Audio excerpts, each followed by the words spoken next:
Hey, what's going on, people of YouTube? Now, the video games that I usually play that have the most replayability for me are the video games that have memorable scenes, great dialogue, great chemistry between the characters, and just plain old funny moments.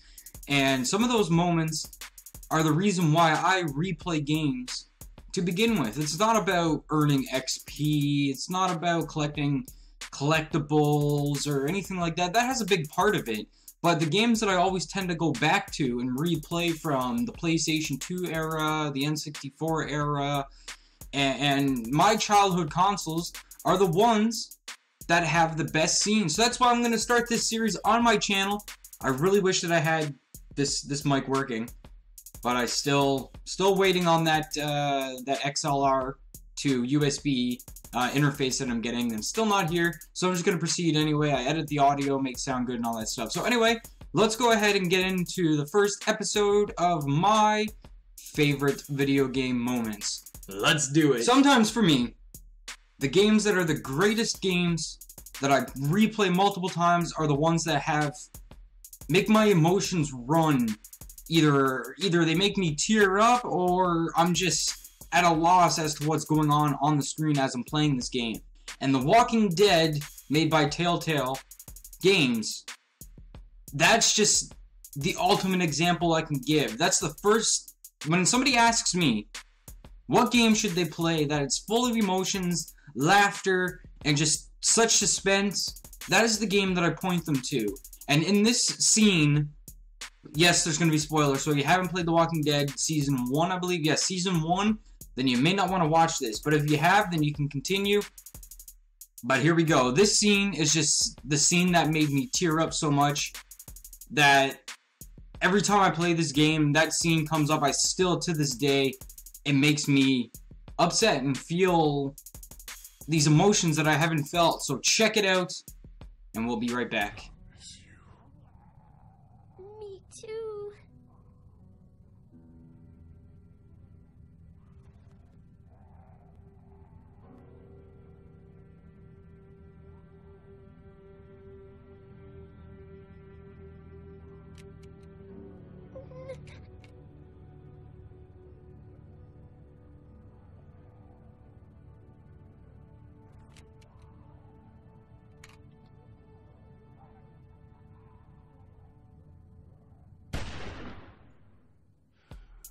So even now, just watching that scene, I can still remember the emotions that I felt while I was playing that game.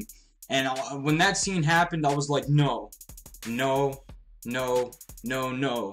And every time I replay Season 1, that scene always captivated me. Always just broke me to my core. That game is absolutely outstanding. Everything about it. The characters are great together. The storyline is written great together. And that scene is just one of many, many scenes that will make you just be like, how can people write stuff like this? How can people come up with something like this? It's just crazy. Alright, so let's go ahead and break the sadness with another game called TimeSplitters Future Perfect. TimeSplitters 3 to be exact, but it's called TimeSplitters Future Perfect, but it's the third game in the series. But anyway, so this game has many, many funny, hilarious scenes, but one always stands out to me, and every time I see it, I just gotta laugh. It's a short, sweet, simple, to the point, and at the same time, when I played this game for the first time and saw this scene, my age at the time, I didn't get exactly what was going on and what the hint that Cortez makes towards this girl. But if you're around my age or have been, you know, just blasted by the internet in the last 5 years, you'll get it right away. Just check it out. It's one of my favorite scenes from this game. Just take a look. You'll get it. You'll understand.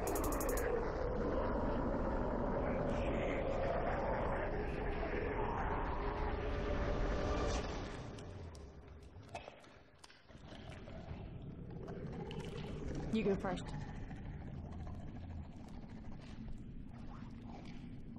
Okay.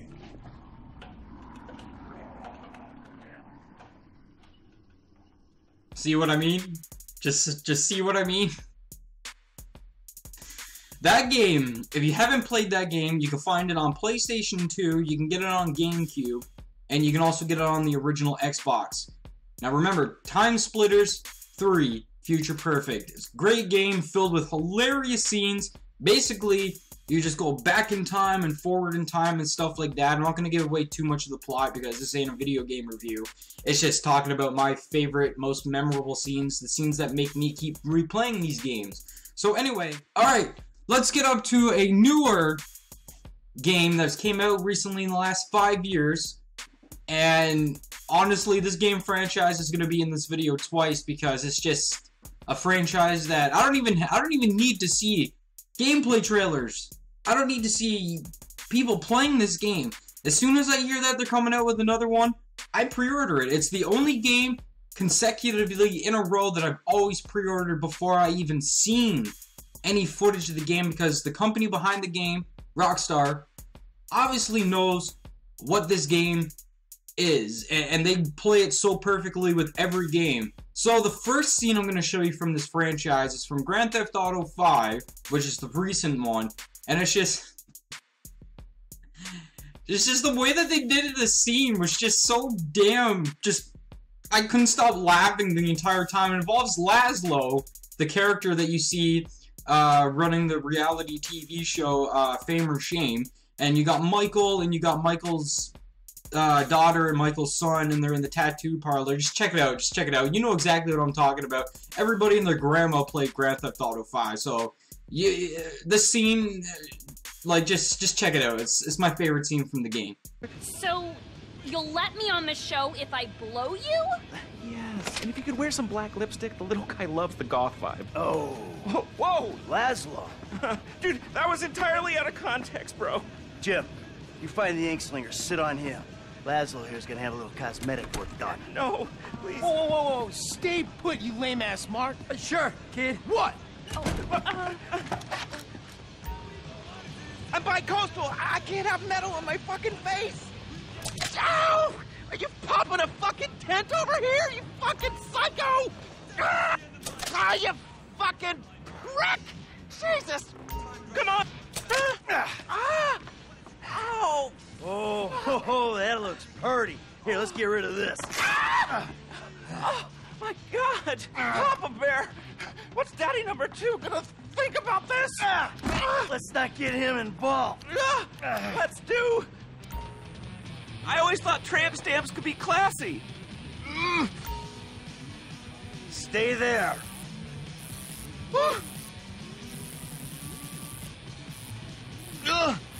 Please don't put a gang symbol on me. How about I draw those 3 little pubic hairs on here, too? There we go. Oh, Nice.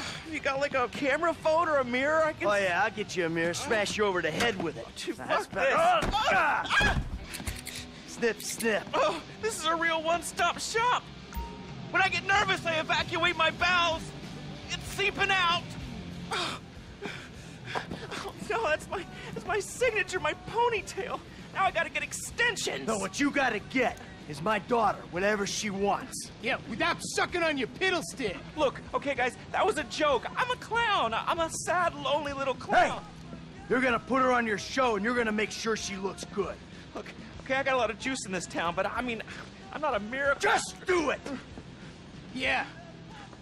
Right. All right, Trace, let's go. We gotta get to the therapist. What? So, I'll, like, call you or something, okay? Bye. Ever a family that needs therapy. My ponytail. How do I look? As you can see, you could probably figure out why I like that cutscene, because it starts as a cutscene, but then there's also like this mini game within this cutscene where you actually get to do some stuff. You can draw a penis on the guy's chest and such like that, and it's just... I just remember playing it for the first time, like, okay, great, you know, it's a cutscene, whatever, and then all of a sudden it's like, you're the one doing it, you're the one putting the penis on the guy's chest, or the bag, or wherever you want to put it, and it made me laugh. It made me laugh. So anyway, another favorite moment in a Grand Theft Auto game has to come from Grand Theft Auto San Andreas on the PlayStation 2, the PC, and the original Xbox. Just the characters in Grand Theft Auto San Andreas have to be some of the most well-crafted characters I've ever seen, and the chemistry between these characters are hilarious. Don't worry if you haven't played Grand Theft Auto San Andreas, this scene doesn't give away anything remotely important to the series.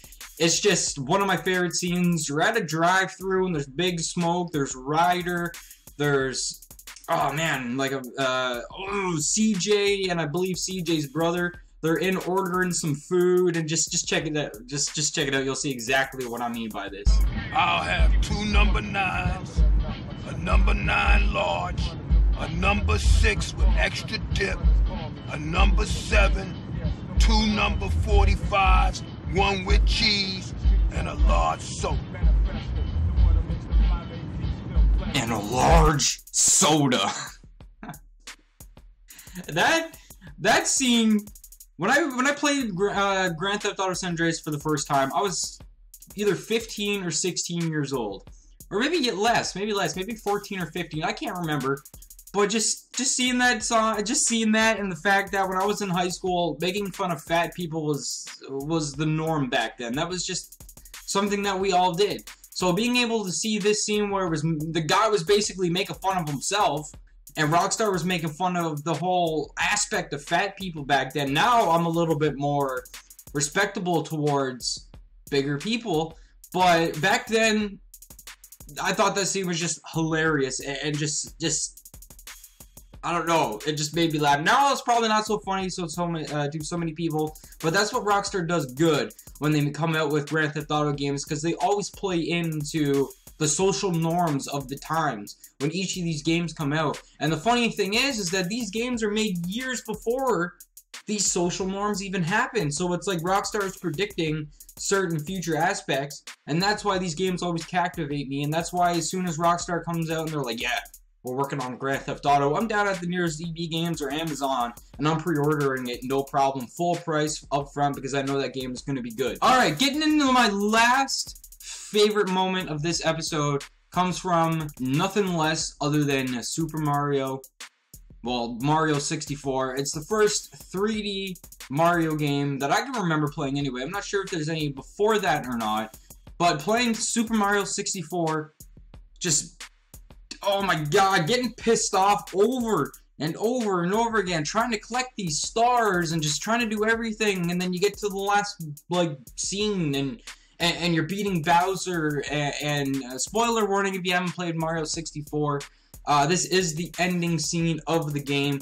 It's just, my 12-year-old self when I beat this game was just, I don't know, maybe I was 10, I can't remember. But anyway, I can't remember ages or whatever, but just beating this game at the age that I was, I felt a sense of accomplishment when this final scene happened. So check it out, maybe you'll feel the exact same, the sense of accomplishment if you play the game and you get to this scene. So check it out.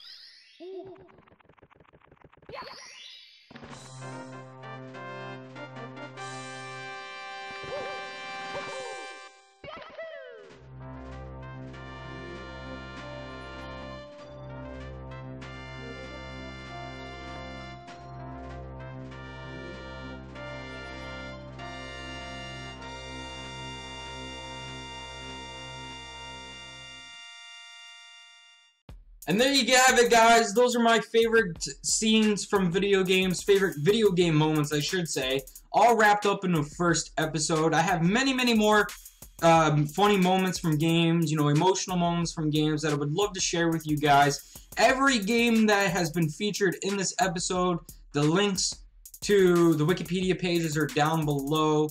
And if they are available on Steam, I will also put the Steam link of the game down in the description so you can check these games out. I recommend every single one of these games. Just check them out. And as always, I'm Masculine. Thanks so much for checking out this video. If you enjoyed this video, make sure you leave it a like. And if you want to see some more of my favorite video game moments, please hit the subscribe button down below and check out some of my other videos. Don't forget to click on some of the annotations.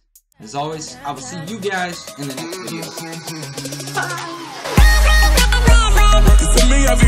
video.